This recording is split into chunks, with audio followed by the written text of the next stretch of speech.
LCI.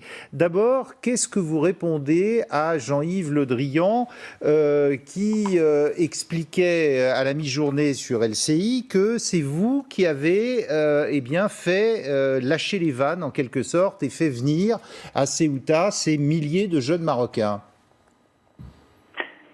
Bonsoir. Je pense qu'il y a dans cette affaire beaucoup d'amalgames et beaucoup de discours fallacieux. De quoi s'agit-il? Il s'agit tout d'abord d'un problème entre le Maroc et l'Espagne. Un problème politique, et j'ai entendu dans votre plateau que c'est parce que l'Espagne a accueilli quelqu'un pour le soigner et que le Maroc est tenu de contester ça. C'est pas ça la réalité. La réalité, c'est que l'Espagne a introduit cette personne sur son territoire avec des documents falsifiés et une identité usurpée sans même informer le Maroc. La réalité, c'est que cette personne est poursuivie en Espagne. Il y a au moins 4 plaintes contre lui pour viol d'une citoyenne espagnole, pour torture et pour terrorisme par une association, l'association canarienne des victimes du terrorisme. Donc il s'agit d'un cas d'état de droit, d'application de la loi d'abord espagnole et de l'intervention de la justice espagnole. Le Maroc a été clair dès le départ, il s'agit d'un acte contre ses intérêts, d'un acte déloyal et d'un acte qui ne respecte même pas la dignité et les intérêts des victimes espagnoles. Cette affaire s'est faite, le Maroc, les considérations humanitaires qui sont présentées, c'est un faux alibi. L'humanitaire ne signifie pas qu'on manœuvre derrière le dos du partenaire. Bon. L'humanitaire pour un pays voisin ne signifie pas qu'on change de passeport et qu'on introduit une personne sur l'espace européen.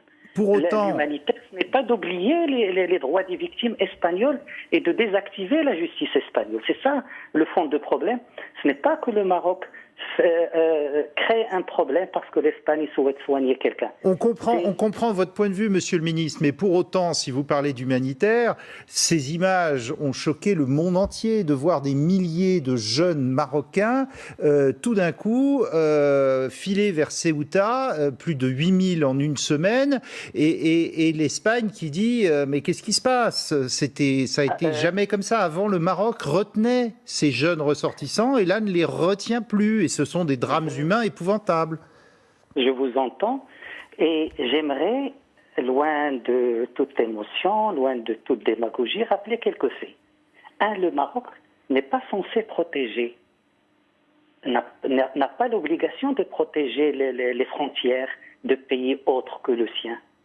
Le Maroc n'a pas l'obligation, n'a pas la vocation d'être le gendarme de l'Europe ni son concierge. Le Maroc le fait dans le cadre d'un partenariat bien compris entre le Maroc et l'Espagne, entre le Maroc et l'Europe. Le Maroc le fait en partenaire. Si les fondements de ce partenariat ne sont pas respectés, il faut demander à l'Espagne, pays européen, est-ce qu'elle a consulté l'Europe avant d'agir contre les intérêts de ce partenaire? Il faut demander à l'Espagne pourquoi il a agi de manière frauduleuse par rapport à un criminel de guerre dont il connaît par rapport à un sujet important pour le Maroc et les Marocains. L'Espagne n'a pas consulté l'Europe pour créer la crise. Ça, c'est le premier fait. Le Maroc, comme je l'ai dit, n'a pas l'obligation. Le Maroc le fait en partenaire. Mais le partenariat n'est pas à sens unique. Le partenariat n'est pas à la carte.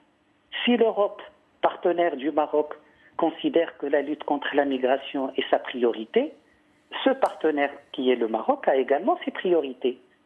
Est-ce que le partenariat, c'est qu'on demande au Maroc de respecter sa part du partenariat, mais qu'on se permet d'agir par rapport à ses intérêts fondamentaux? Monsieur le ministre, ce n'est pas non plus une bonne image, pardonnez-moi, pour le Maroc, que de voir ces milliers de jeunes Marocains vouloir quitter le pays pour essayer de gagner l'Europe à tout prix. Et de voir ces sauveteurs espagnols sauver des eaux, un bébé, un autre jeune Marocain qui pleure dans les bras d'une sauveteuse de la Croix-Rouge, c'est pas forcément une bonne image pour le Royaume. C'est une volonté. La crise migratoire, on en a eu de manière cyclique. Ce qu'il y a cette fois-ci, c'est qu'il y a un contexte où on a voulu surdimensionner tout ça pour détourner l'attention sur le problème réel. Le problème est d'abord bilatéral entre le Maroc et l'Espagne. Vouloir impliquer l'Europe, vouloir européaniser le problème à travers la question migratoire, c'est détourner l'attention. La crise est bilatérale entre le Maroc et l'Espagne. Et sur la question migratoire, le registre du Maroc est bien connu. Je vous donne 4 chiffres. Le Maroc a avorté 14 000 tentatives de migration clandestine en 3 ans. Le Maroc a démantelé plus de 8 000 cellules de trafic d'êtres humains. Le Maroc a avorté 80 tentatives d'assaut sur la ville de Ceuta. Le Maroc a échangé avec l'Espagne plus de 9 000 informations sur la migration clandestine. L'Europe ne s'est jamais souciée de son flanc ouest. Ce n'est pas parce que ce flanc n'est pas utilisé par les mafias de trafic d'êtres humains. C'est parce qu'un pays a mobilisé 20 000 de ses forces de sécurité quotidiennement qui protègent ses côtes. Bon. Monsieur le ministre, dernière... Pas par obligation. On oublie les trains qui arrivent à l'heure pendant des années. Bon. Le Maroc a rempli son obligation en partenaire, pas en contrepartie financière comme je l'entends. Dernière question, monsieur. Rien de l'Europe. Monsieur le ministre, dernière question. Si l'Espagne renvoie ce dirigeant du Polisario, apparemment il se porte de mieux en mieux, il souffrait du Covid, cette immigration des jeunes Marocains vers Ceuta s'arrêtera du jour au lendemain ? L'Espagne se trompe s'il pense qu'en renvoyant ce monsieur, surtout avec les mêmes procédés, que le problème va être résolu. Au contraire, ça veut dire que l'Espagne aurait fait un choix contre les intérêts du Maroc. L'Espagne aurait fait un choix contre ses propres citoyens victimes de ce criminel. Le Maroc en tirera les conséquences. Pour le Maroc, l'Espagne a créé une crise par des actes. L'Espagne, par les actes encore, doit résoudre cette crise. Mais on en sort comment de cette crise, monsieur le ministre, alors ? C'est à l'Espagne de trouver la solution. On ne peut pas manigancer le soir derrière le dos du partenaire et lui demander le lendemain d'être loyal sur les priorités de l'Espagne et de l'Europe. Et je pense que le Maroc est satisfait de sa relation avec l'Union européenne. Le Maroc n'a pas de problème avec l'Union européenne. Le Maroc a un problème avec l'Espagne et par rapport à un sujet particulier créé par l'Espagne sans impliquer l'Europe. Et je pense que c'est à l'Espagne de régler ce problème, c'est à l'Espagne de mener une enquête d'abord sur comment ce monsieur est entré, pourquoi on a changé son passeport, pourquoi on a changé son identité et pourquoi on a désactivé la justice par rapport à des crimes abjects qu'il a commis contre des citoyens espagnols. Merci beaucoup. Merci, monsieur le ministre.